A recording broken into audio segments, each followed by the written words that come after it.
જવ શું જલ સર क्या मोर स्वरूप જેને જેને જે દર્શન થયા હતા બધા કોઈ મોર દેખાયો તો કોઈ નીલગાય દેખાઈ હતી કેટલા સ્વરૂપે દર્શન આપે ગિરાજ બાબા વાહ એક મતે કોણ કોણ પહેલું બહુ સરસ બીજું બહુ સરસ ત્રીજું સર ચોથું બીજું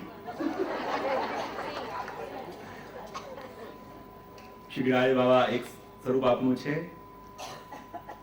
ગાયનું ચાર સ્વરૂપે દર્શન ગિરાજ બાબા આપે છે બોલે કેમ કે જેમ એક સ્વરૂપ આપનું ગાયનું છે એટલા માટે ગિરાજીમાં પૂંછડી છે એમ ગાયમાં પૂંછડી હોય એક સ્વરૂપ ગિરાજ બાબાનું ગાયનું છે માટે ગિરાજ બાબામાં પૂંછડી પણ છે ચાર આંચલ છે એમ ગિરાજ બાબા કહે નામ રૂપ લીલા અને ધામ એ ચારે આંચલ મારી અંદર છે ઠાકોરજીનું નામ પણ મારી પાસે ઠાકોરજીનું સ્વરૂપ પણ મારી અંદર ગિરાજ બાબા પ્રક્રિયા ક્યાંથી ઠાકોરજી શ્રીનાથ બાબા ગિરાજીમાંથી નામ પણ અહીંયા રૂપ પણ અહીંયા લીલા પણ અહીંયા અને ધામ પણ અહીંયા માટે ચાર આંચલ છે ગાય કેવી છે જેને પોષણ કરતા છે અને પોષણ કરતા છે માટે ગિરાજ બાબા પણ ભક્તોનું પોષણ કરવા વાળા છે અને ભક્તોનું પોષણ કરવા વાળા છે એટલા માટે તો ઠાકોરજી વિચાર કર્યો જો તો ખરા હું ભગવાન થઈને મારા બધા ભક્તોના મનોરથ પૂરા કરું છું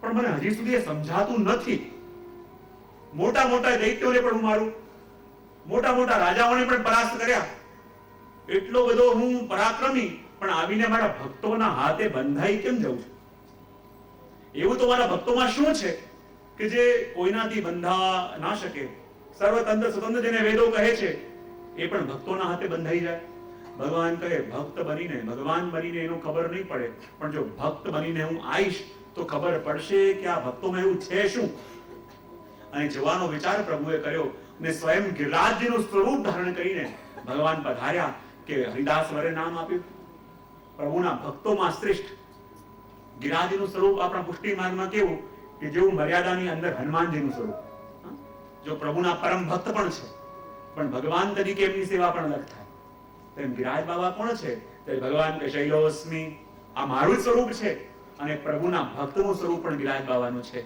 અને માટે આપનું એક રૂપ છે ગાયનું શેનું રૂપ છે હા અને કહેવાય ને જ્યારે વૈકુંઠમાં જીવ જાય ત્યારે ગાયનું પૂંછડું પકડીને વેતરણી પાર કરવી પડે બરાબર તેમ ગિરિરાજ બાબાનો કૃપાનો અનુભવ જ્યારે થાય તો જ આ જીવ ભવસાગરમાંથી તરી પ્રભુના ધામ સુધી પહોંચે માટે આપનું એક સ્વરૂપ છે ગૌનું બીજું સ્વરૂપ કયું કીધું પ્રભુનું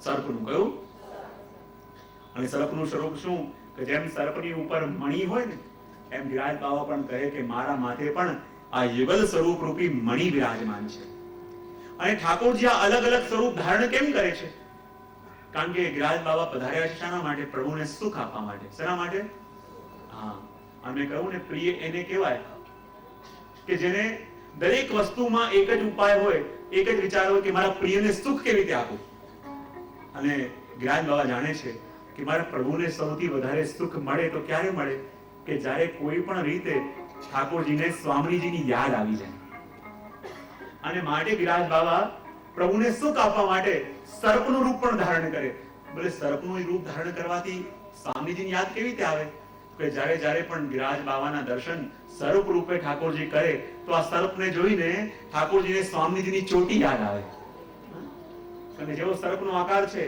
એવી સ્વામીજીની ચોટી છે અને જ્યારે સર્પ રૂપે ગિરિરાજ બાબા દર્શન આપે તો દર્શન આપીને ઠાકોરજીને સ્વામીજીના કેશની સુધી કરાવે અને જેવી સ્વામીજીની યાદ આવી જાય ઠાકોરજી પ્રસન્ન થઈ જાય અને ગિરિરાજ બાબાને લાગે કે આ ભક્તનું કાર્ય મેં પૂર્ણ કર્યું માટે સર્પ રૂપે દર્શન આપે બીજું કહે શ્રીનાથ બાબાનું ગિરિરાજ બાબાનું ત્રીજું સ્વરૂપ કયું કયું સિંહનું કયું હા બોલે આ સિંહનું રૂપ આપીને કેમ ધારણ કરે આપણે કઈ ઠાકોરજી પર આપણા મંદિરમાં બિરાજે શેના પર બિરાજે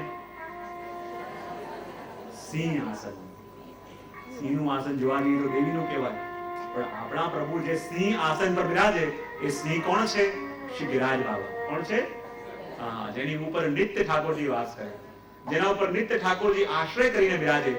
ગિરિરાજ બાવાથી દૂર ઠાકોરજી પણ જઈ શકતા નથી, કારણ કે આટલા દિવસ દૂર રહ્યા. એટલો તાપ ગિરિરાજ બાવાને, એટલો તાપ ગિરિરાજ બાવાને, અને એટલું કોમળ સ્વરૂપ છે ગિરિરાજ બાવાનું કે જ્યાં જ્યાં ઠાકોરજી ચરણ પધરાવે ગિરિરાજ બાવા ઉપર, ત્યાં ગિરિરાજ બાવા પોતાનું સ્વરૂપ મીણ જેવું કોમળ કરી નાખે. અને એટલા માટે તો ઠાકોરજીના ચરણારવિંદની છાપ આજે પણ ગિરિરાજ બાવા ઉપર છે. તમે કોઈ શિલા ઉપર ચરણ પધરાવો છાપ પડશે, પણ મીણ ઉપર પધરાવો તો છાપ પડશે. તો ગિરિરાજ બાવાનું સ્વરૂપ એટલું કોમળ છે કે જ્યાં જ્યાં ઠાકોરજીના ચરણ પધરાવે અને ચરણને ઠાકોરજી ધારણ કરી લે. પ્રસંગ આવે છે ને કે બાળક જયારે પધારતા હતા ગિરિરાજ બાવા ઉપર, અને વિચાર આવ્યો, મેં તો સાંભળ્યું છે કે ગિરિરાજ બાવા એટલા કોમળ છે, એટલા કોમળ છે, પણ મને કેમ અનુભવ થતો નથી. જ્યાં વિચાર એમને આવ્યો, એમણે શું જોયું, એક ડગલું ગિરિરાજજી પર આગળ વધ્યું, એમને લાગ્યું કે ઘૂંટણ સુધી, કમર સુધી આપ ગિરિરાજ બાવાની અંદર ધસી રહ્યા છે. ત્યારે ખબર પડી કે શ્રી ગિરિરાજ બાવાનું સ્વરૂપ તો એટલું કોમળ છે, એટલું કોમળ છે. અને આપણને કઠોર લાગે છે તો કઠોરતા શ્રી ગિરિરાજ બાવાના સ્વરૂપની નહીં, પણ આપણા હૃદયની કઠોરતા છે, જેનો અનુભવ આપણે ત્યાં કરીએ છીએ. અને એટલા માટે કહ્યું કે શ્રી ગિરિરાજ બાવા એક સ્વરૂપ સિંહનું ધારણ કરીને આવે છે. બોલે કેમ? કે ગિરિરાજ બાવાની અંદર જ ગોલોકધામ બિરાજમાન છે. તો જે ગોલોકધામની અંદર પધારવા માટેના અધિકારી હોય ને, એને ગાયના રૂપે દર્શન આપે, પણ જે અનધિકારી હોય એને સિંહ બનાવીને ડરાઈને ભગાવી દે. સિંહ બનીને દર્શન આપે ત્યારે માનવું હજી અધિકાર નથી આવ્યો, ડરાઈને ભગાવી દે. પણ જે ગાય બનીને દર્શન આપે એનો મતલબ એમ કે આમંત્રણ આપે છે. અને સ્ત્રીના રૂપે દર્શન કેમ આપે? એટલા માટે તો ઠાકોરજી વાઘનખો પણ ધારણ કરે છે. સ્ત્રીના રૂપે દર્શન કેમ આપે? પહેલા જ કહ્યું ને કે ઠાકોરજીને સુખ ક્યારે મળે? જ્યારે સ્વામીજીની યાદ આવે. અને જ્યારે ઠાકોરજીની સામે સિંહના રૂપે ગિરિરાજ બાવા પધારે તો ઠાકોરજીને યાદ અપાવી છે સ્વામીજીની. અને એ અપાવવા માટે શું કરે? સિંહના રૂપે આગળ આગળ ચાલે. અને ઠાકોરજી જ્યારે પણ સિંહને જુએ અને સિંહની કટી જોઈને આપને સ્વામીજીની કટી યાદ આવે, અને માટે આપને સુખ મળે. અને એટલા માટે સિંહના રૂપે દર્શન આપીને સુખ આપે. ચોથું સ્વરૂપ કયું? હા, ગ્વાલ. ઠાકોરજીને સુખ આપવા માટે ગ્વાલનું સ્વરૂપ ધારણ કરીને પણ આપ ભક્તોના મનોરથ પૂરા કરે છે. અને ઘણીવાર વિનોદમાં પણ કહેતો હોઉં છું ને કે આ ચારે સ્વરૂપે આપણે ઠાકોરજીના દર્શન કરવા માટે ઘણીવાર વિનોદમાં કહેતો હોઉં. જ્યારે પણ આજે પણ આપણે ઠાકોરજીના દર્શન કરવા માટે જઈએ ને, તો આ ચાર સ્વરૂપની કાનીથી જ પ્રભુના દર્શન કરીએ. જ્યારે તમે મોટા મનોરથમાં દર્શન કરવા માટે જાઓ, શું જુઓ? ત્યાં લાઈન છે. શું જુઓ? આમ આડી પેઢી લાઈન હોય, અને લાઈન જોઈને આપણે ડરી જ્યારે લાઈનમાં ઉભા રહેવાનું. પણ જ્યારે દર્શન કરવા જાઓ ત્યારે વિચાર કરજો, હરિદાસ વરે ગિરિરાજ બાવા સૌથી પહેલા દર્શન કરવા આવે. અને જેવા તમે દર્શન કરવા જાઓ અને ત્યાં લાઈન દેખાય તો લાઈન જોઈને ડરતા નહીં. વિચાર કરજો, પુષ્ટિમાનમાં દરેક વસ્તુ અલૌકિક છે. જ્યારે આડી ટેડી લાઈન દેખાય ત્યારે માનજો આજે ગિરિરાજ બાવા સર્પનું રૂપ ધારણ કરી પ્રભુના દર્શન કરવા આવ્યા છે. ઘણીવાર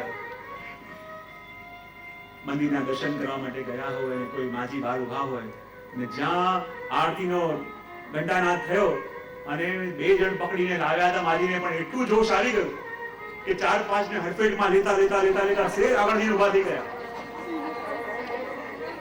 આવું નથી બોલ્યો. અને આવી રીતે દર્શન થાય તો માનું આજે સિંહ સ્વરૂપે ગિરિરાજ બાવા દર્શન આપ્યા. અને કેટલાક એવા હોય બિલકુલ આગળ જગ્યા મળી ગઈ હોય, ઠાકોરજીની આરતી થતી હોય અને આદિત્યતા હોય, ઠાકોરજીને દર્શન કરતા હોય ત્યારે એમના મુખને જોજો, એમનું મુખ ઉપર નીચે આમાં મળતું હોય. જાણે ગાય પોતાના વાછરડાને જોઈને જેમ પ્રેમ કરે એ રીતે પ્રેમ એના મુખમાં દેખાય ત્યારે માનું આજ ગિરિરાજ બાવા ગાય રૂપે પ્રભુના દર્શન કરવા માટે આવ્યા છે. અને કેટલાક એવા વૈષ્ણવ હોય, મોટા શેઠ હોય, દર્શન કરવા આવે એટલા બધા ગંભીર કે હસવું હોય ને તો પણ આમ ઇંચ માપીને હોઠ ખોલે, ક્યાંક નુકસાન ન થઈ જાય. એવો કોઈ ગંભીર માણસ પણ પ્રભુના દર્શન કરવા આવ્યો હોય, હોળી ખેલનો ઉત્સવ થતો હોય, નંદ મહોત્સવ થતો હોય અને ક્યાંક રાહ જોતો હોય, બહુ આનંદ આવી રહ્યો છે, પણ એવા ગંભીર વ્યક્તિઓ ને સીધા નાચવા ના જાય, રાહ જોવે કોઈ આવીને ખેંચીને લઈ જાય. નાચવાની ઈચ્છા બહુ હોય પણ મોટાઈ નડતી હોય કે કોઈ ખેંચીને લઈ જાય તો જવું. અને બિચારો એવો વ્યક્તિ કે જે હસે તો પણ એક ઇંચ માપીને હસતો હોય અને અચાનક કોઈ ખેંચીને લઈ ગયો અને જે એટલો ગંભીર વ્યક્તિ હતો એ બધાની સાથે આવીને નાચવા લાગ્યો, ગાવા લાગ્યો. ત્યારે માનવું કે આજે ગિરિરાજ બાવા ગો બાલક સ્વરૂપે પ્રભુના દર્શન કરવા માટે આવ્યા છે. તો આ સ્વરૂપ શું છે શ્રી ગિરિરાજ બાવાના, કે જેની કાનીથી, જેની આડીથી આપણે પ્રભુના દર્શન કરવા માટે આવીએ છીએ. અને ગિરિરાજ બાવા જ પ્રભુના દર્શન કરે છે, કારણ કે ભક્તોના શિરમોર છે, ભક્તોના આધિપતિ છે, અને એમની આડીથી આપણે એ ગિરિરાજ બાવાના દર્શન કરીએ છીએ. અને માટે તો શ્રી ગિરિરાજ બાવા માટે કેટલું કેટલું કહેવાયું છે. જ્યાં વેણુ ગીતની અંદર પણ ગોપીઓ કહે ને, હંતાય મંદિર વલા હંતા સરસ રામ કૃષ્ણ ચરણ સ્પર્શ પ્રમોદા. કેવા ગિરિરાજ બાવા.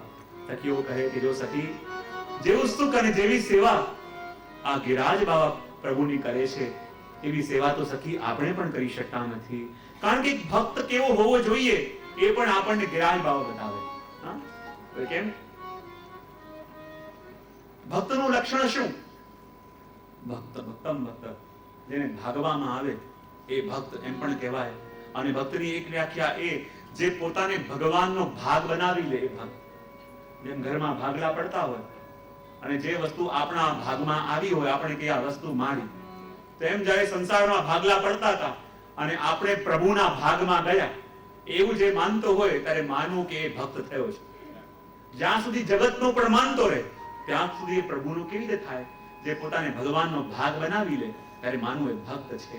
અને ભક્તની વ્યાખ્યા સંતો આપતા કહે આ ભક્ત કેવા હોય? બોલે પેલા ચોખા જેવા, જેને ખાંડવામાં આવે તો પણ એ વિચલિત ન થાય, પોતાના પોતરા દૂર કરી દે અને પોતે પ્રભુના ભોગ્ય બને. અને જે પ્રભુનો ભોગ્ય બને એ જ ભક્ત કહેવાય. જ્યારે ચોખાને ગરમ કરવામાં આવે ને તો એને કઈ પડી નથી, એને ખારા બનાવો, એને ખાટા બનાવો, એને તીખા બનાવો કે મોળા બનાવો, એને એ નથી પડી કે મને આવા બનાવો. એ તો કહે મને જેવા બનાવવા હોય એવા બનાવો, પણ મારો ભોગ્ય, મારો સ્વીકાર કરે